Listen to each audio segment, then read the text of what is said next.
श्रीमद् भागवत महापुराण राजा रहुगण और जड़ भरत का संवाद।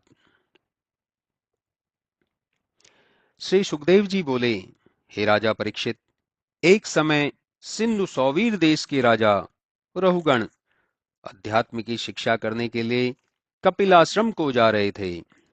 मार्ग में उनकी पालकी का एक कहार कम हो गया। राजा ने कहा, यहीं कहीं से दूसरा कहार खोज लो। कहारों का सरदार एक कहार खोजने चला। इसे इक्षुमती नदी के तट पर जड़ भरत जी दिखाई पड़े। वह उन्हें पकड़कर मंत्रियों के पास लाया। मंत्रियों ने कहा, ठीक है, यह शरीर का मोटा ताजा कहार पालकी के योग्य है।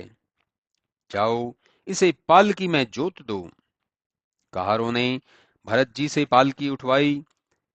भरत जी पालकी को कंधे पर जो लेकर चले तो अपने स्वभाव से पृथ्वी पर ऐसे देखते हुए चले कि कोई जीव जंतु उनके पैरों से दब न जाए। इस कारण कहारों के समान ही इनका पैर न पड़ता और पालकी हिल जाती, जिससे उसमें बैठे हुए राजा रहुगण को हिलने डुलने में कष्ट होता। वे कहारों को बिगड़ते ही कि पालकी को कैसे ले चलते हो, ठीक तरह से ले चलो। कहार अपने साथी भरत जी से बड़बड़ाते और राजा से कहते, महाराज, यह नया कहार ठीक नहीं चलता, जिससे आपको कष्ट हो रहा है।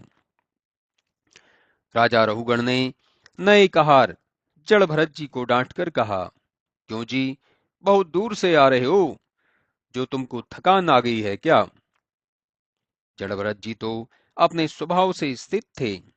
उन पर राजा की ऐसी डांट फटकार की बातों का कोई प्रभाव न पड़ा।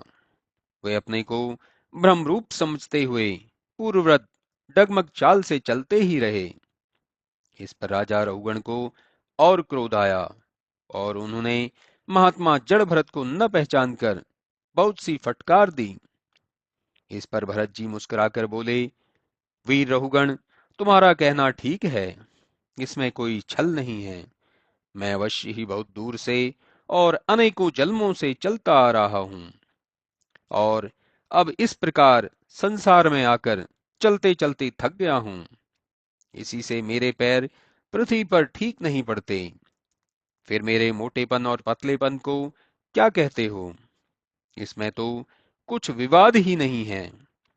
मोटा दुबला, आदि व्याधि, क्षुधा तृष्णा भय विषाद, ईर्ष्या वृथा निद्रा, प्रेम क्रोध अहंकार गर्व और चिंता आदि का संबंध तो शरीर से है और मेरा शरीर से कोई संबंध नहीं है।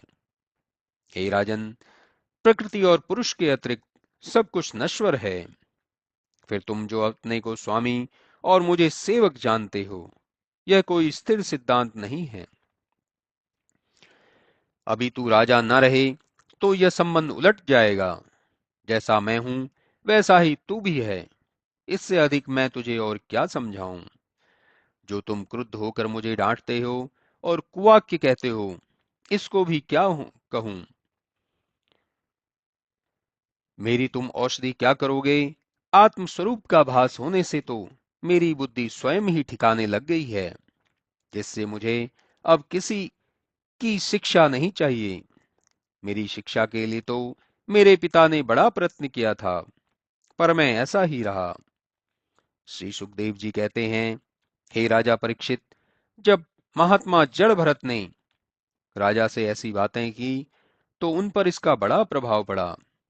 उन्हें ज्ञात हो गया कि ये कोई आत्मतत्व बल योगी है। अतः वे शीघ्र ही उनके चरणों पर गिर पड़े और बोले, महाराज, मुझे क्षमा कीजिए, मैं आपको समझ न सका था। आप महामुनि कपिल हैं या कोई और? अपना परिचय दीजिए। मैं महात्मा कपिल के पास ज्ञान सीखने जा रहा हूं। क्या आप गुप्त वेश में वे ही तो नहीं हैं? आप जैसा निर्भिमानी मैंने किसी को नहीं देखा। पर हां, मैं कितना हतभागी हूं जो आप जैसे महात्मा का अनादर किया। महात्माओं के अनादर से तो बड़े बड़े राज्य नष्ट हो गए हैं। अतएव अब आप मुझे ऐसा कोई मार्ग बतलाइए जिससे मैं इस पाप से मुक्त हो सकूं। मैं आपकी शरण में हूं, मुझ पर दया कीजिए। श्री सुखदेव जी बोले, हे राजा परीक्षित, जब राजा रघुगण ने ऐसे कहा, तब ब्राह्मण जड़ भरत जी बोले, हे राजन, तू विद्वान नहीं है, केवल विद्वानों की सी बातें करता है। विद्वान तत्व दर्शन में लौकिकता के रूप में विचार नहीं रखता। ज्ञानी की दृष्टि में लौकिकता का व्यवहार नहीं होता। इसके लिए तो गृहस्थ है, जिन्हें यज्ञ विद्या का चमत्कार दिखाई पड़ता है, परंतु यज्ञों में तत्व विचार कहाँ। यदि यज्ञों के फल ईश्वरार्पण करके यज्ञ किया जाए, तो वे सत्य फल रूप मोक्षदायक होते हैं। और इसी कारण गृहस्थ वेदांत के उत्तम वाक्यों को सत्य नहीं समझते। यह उनकी भूल है। उन्हें तत्वों का ज्ञान ही नहीं है। ज्ञान तो तब हो जब मन हाथ में हो, और जब तक आत्मा की उपाधिभूत मन वासनाओं में लगा है, सत रज तम के गुणों में से व्याप्त ज्ञानेन्द्रियों और कर्मेंद्रियों द्वारा पुण्य पाप करता ही रहता है, तब तक वह ऊंच नीच योनियों को प्राप्त होता ही रहेगा। मन जब विषयों से विरक्त हो, तब उच्च पद प्राप्त करें। इस मन की 11 वृत्तियां हैं, 5 क्रिया रूप, 5 ज्ञान रूप और एक अहंकार रूप, तथा इन 11 के भी एक एक के 11 विषय हैं। आगे चलकर मन की यही 11 वृत्तियां द्रव्य स्वभाव संस्कार भाग्य और काल से सैकड़ों और हजारों क्या करोड़ों हो जाती हैं, जिनका जीव से कोई संबंध नहीं है। जीव निर्गुण और निर्विकार है।